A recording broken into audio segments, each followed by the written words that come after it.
Rebel Canners, teaching all kinds of food preservation, including the old ways.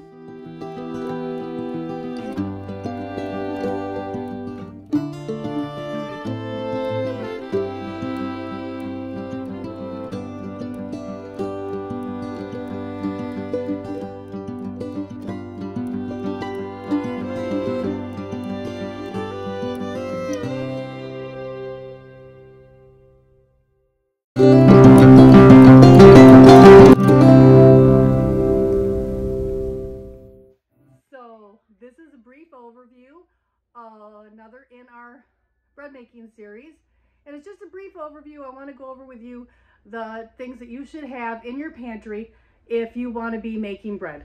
So as our theme of prepare and preparedness, applying to our pantry only, I want to talk briefly about bread making equipment, bread making supplies. And of course you can do this with nothing, hardly at all.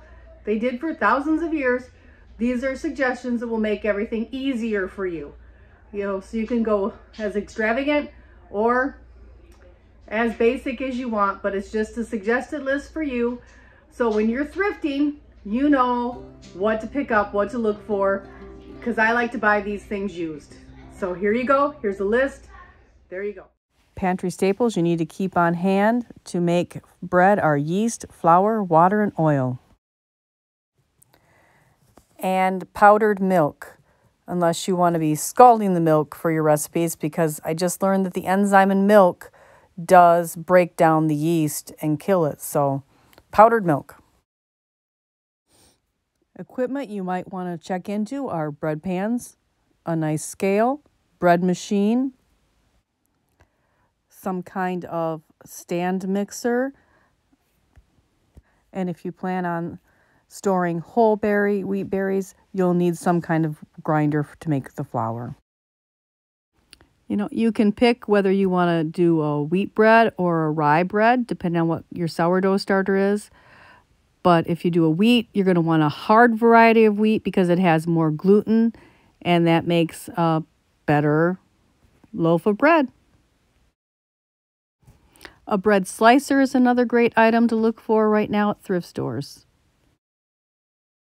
Of course, you can use other grains as well, oats, barley, just to name a couple.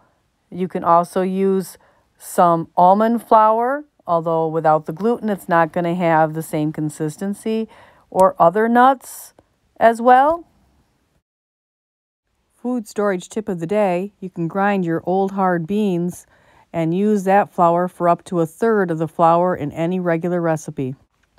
The added benefit is it increases the protein in your recipe. Olive oil, coconut oil. So there you have it, just a list of a few of the things that you may want to be keeping in your pantry for bread making. Check out our whole playlist on sourdough bread making. Like, subscribe, and ring that notification bell.